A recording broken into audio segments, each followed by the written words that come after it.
Class 12th subject business organisation, व्यापारिक संगठन।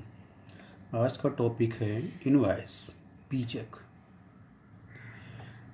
बीजक भी देसी व्यापार के अंतर्गत आता है, डोमेस्टिक ट्रेड के अंतर्गत। अब बीजक क्या होता है, बीजक के बारे में हम लोग पढ़ेंगे। पहले मीनिंग, क्या अर्थ है। तो देखिए, प्रत्येक लेन देन में दो पक्ष होते हैं, क्रेता और विक्रेता।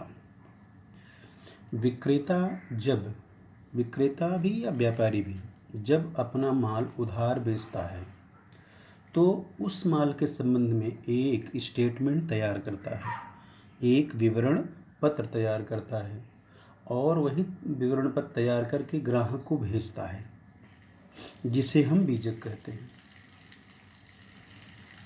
मतलब जब विक्रेता या व्यापारी या माल का स्वामी उधार माल क्रेता को बेचता है तो उस माल के संबंध में एक विवरण पत्र तैयार करता है। उसी विवरण पत्र को हम बीजक कहते हैं। इस विवरण पत्र में ग्राहक का नाम, जो क्रेता रहेगा उसका नाम, और माल की मात्रा, क्वांटिटी ऑफ गुड्स, रेट्स और टोटल प्राइस सब लिखी जाती है। यह विक्रेता और ग्राहक के बीच तय शर्तों के अनुसार तैयार किया जाता है। उन दोनों के बीच पहले से शर्त तय रहती है, किस मूल्य पर माल विक्रय करेंगे, कितना छूट देंगे, किराया भाड़ा, माल की ढुलाई कौन देगा, चुंगी कौन देगा, उतराई लदाई कौन देगा। ये सब उसमें निश्चित रहता है पहले से ही, ये सब उसमें लिखा रहता है शर्तें। तो शर्तों के अनुसार ही बीजक तैयार होता है। विक्रेता कार्बन लगाकर बीजक की 2 प्रतियां तैयार करता है। जो मूल प्रति होती है, मेन कॉपी, वो अपने कस्टमर को अर्थात क्रेता को भेज देता है, और जो कार्बन कॉपी होती है उसको अपने पास विक्रय बही में लेखा करने के लिए रख लेता है। इसे कहते हैं बीजक। क्रेता जो होता है, क्रेता या व्यापारी, जो खरीदा हुआ माल है उसके संबंध में उसको बीजक,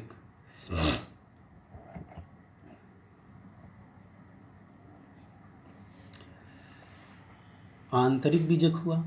मतलब क्रेता को जो बीजक प्राप्त हुआ वो कहेगा मुझे आंतरिक बीजक प्राप्त हुआ, और विक्रेता के लिए वही बीजक आउटवर्ड इनवॉइस, मतलब बाह्य बीजक कहा जाता है। परिभाषा देखेंगे, एक प्रोफेसर हैंसन है, उनके अनुसार बीजक व्यवसाय में प्रयुक्त किए जाने वाला एक ऐसा प्रलेख है, एक ऐसा डॉक्यूमेंट है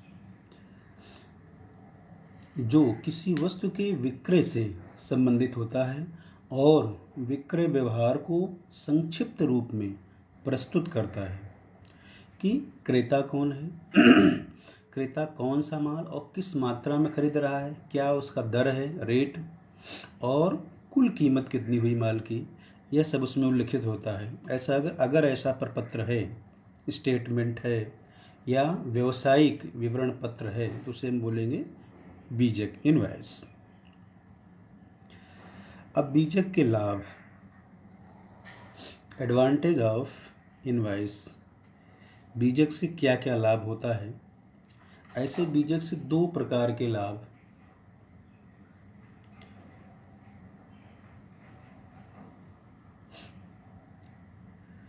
तो पहला यह है कि ग्राहक प्राप्त माल का बीजक पर लिखे हुए ब्यौरों से मिलान कर लेता है।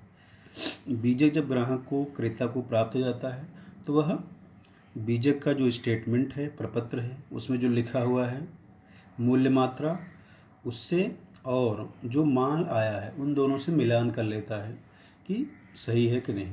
फिर ग्राहक को प्रत्येक वस्तु की अलग अलग कीमत ज्ञात हो जाती है। ग्राहक को चुकाई जाने वाली जो धनराशि है और व्यापारिक छूट आदि का पता चल जाता है। ग्राहक बीजक की सहायता से अपनी क्रय बही, जो परचेज बुक बनाता है, वो भी तैयार कर लेता है। तो ग्राहक बीजक से यही 3-4 प्रकार के लाभ प्राप्त करता है। अब हम पढ़ेंगे बीजक के प्रकार, काइंड्स ऑफ या टाइप्स ऑफ इनवॉइस। बीजक के मुख्यतः 2 प्रकार हैं, साधारण बीजक ऑर्डिनरी इनवॉइस और दूसरा सूचनार्थ बीजक प्रोफार्मा बीजक। साधारण बीजक क्या होता है? Ordinary invoice. इसे साधारण बीजक को वास्तविक बीजक या पक्का बीजक भी कहते हैं। यह माल बेचने के बाद विक्रेता द्वारा वास्तविक तथ्यों के आधार पर बनाकर क्रेता के पास भेजते हैं। इसमें माल का मूल्य, व्यापारिक छूट और व्यय आदि की वास्तविक राशि का उल्लेख होता है। रियलिटी इसमें लिखा जाता है, वास्तव में कितनी मात्रा में माल भेजा गया, उसका क्या रेट है और उसकी सभी शर्तें, जैसे व्यापारिक छूट, व्यापारिक व्यय आदि। दूसरा है सूचनार्थ बीजक प्रोफार्मा बीजक। प्रोफार्मा बीजक क्या होता है? जब माल की बिक्री हुए बिना ही किसी पूछताछ करने वाले पक्ष को सूचना देने के लिए बीजक बनाया जाता है, उसे कहते हैं सूचनार्थ बीजक। सूचनार्थ बीजक में क्रय विक्रय नहीं होता, केवल एक जानकारी प्राप्त करने के लिए विक्रेता क्रेता को वस्तुओं की मात्रा, मूल्य, दर, व्यापारिक छूट, व्यापारिक व्यय आदि का उल्लेख करके जानकारी देता है। इसीलिए इसको सूचनार्थ बीजक को अनुमानित बीजक या कच्चा बीजक या आंतरिक बीजक इंटरनल वॉइस इनवॉइस कहते हैं। जब तक अंतिम बीजक फाइनल इनवॉइस नहीं बन जाता, इसमें परिवर्तन संभव हो सकता है। सूचनार्थ बीजक की रूपरेखा बीजक के समान होती है।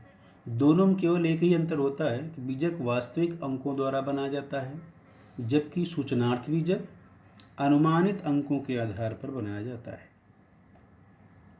सूचनार्थ जो बीजक बनाते हैं उसका प्रयोग कैसे करेंगे या प्रयोग की दशाएं क्या हैं, इसके बारे में पढ़ेंगे। सूचनार्थ बीजक के प्रयोग की दशाएं, situations when proforma invoice issued.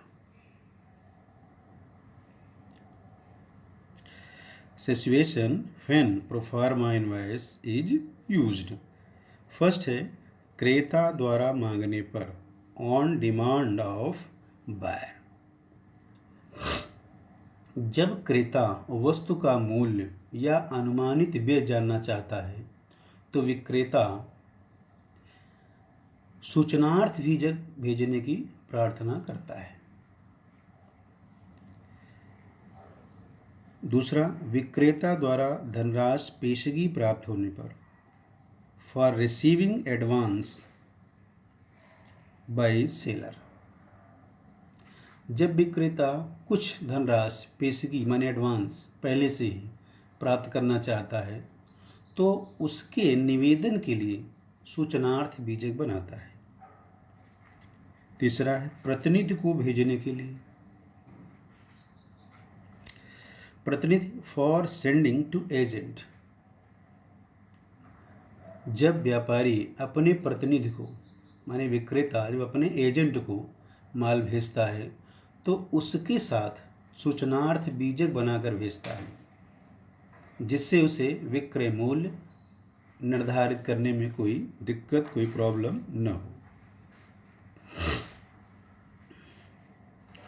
Next है पसंदगी या वापसी की शर्त पर माल भेजना, गुड्स सेंट ऑन अप्रूवल और रिटर्न बेसिस। कभी कभी विक्रेता जो है वो क्रेता को इसलिए माल भेजता है या इसलिए सूचनार्थ बीजक भेजता है कि विक्रेता माल को पसंद कर ले तब खरीदे, माल को जांच समझ ले तब खरीदे। यह है जहाँ बहुत अच्छे संबंध होते हैं व्यापारियों में आपस में, वहीं पर यह काम किया जाता है। तो जब व्यापारी वस्तु की पसंदगी या वापसी की शर्त पर माल भेजता है और उसके लिए जो बीजक बनाया जाता है उसे ही हम कहेंगे पसंदगी या वापसी की शर्त पर बीजक बनाना, भेजना। तो ऐसी कंडीशन में भी वो सूचनार्थ बीजक ही बनाकर भेजता है।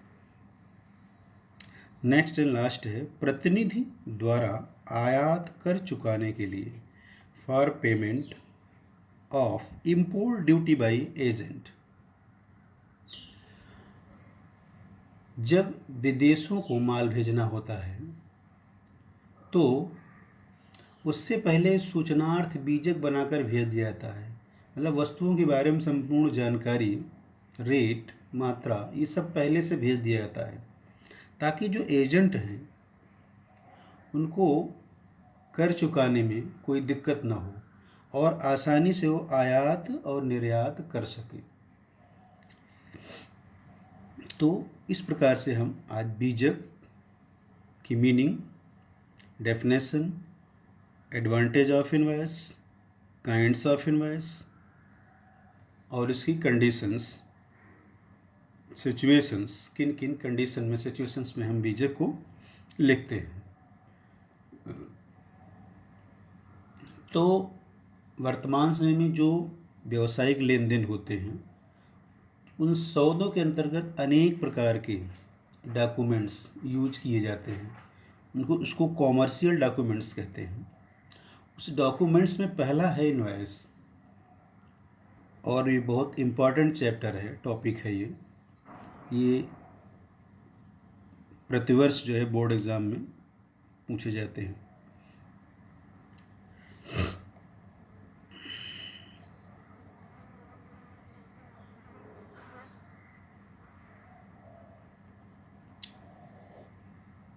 लास्ट में मोबाइल नंबर है मेरा, किसी कोई प्रॉब्लम हो किसी भैया को, स्टूडेंट को, तो कॉल करके प्रॉब्लम को सॉल्व कर सकता है।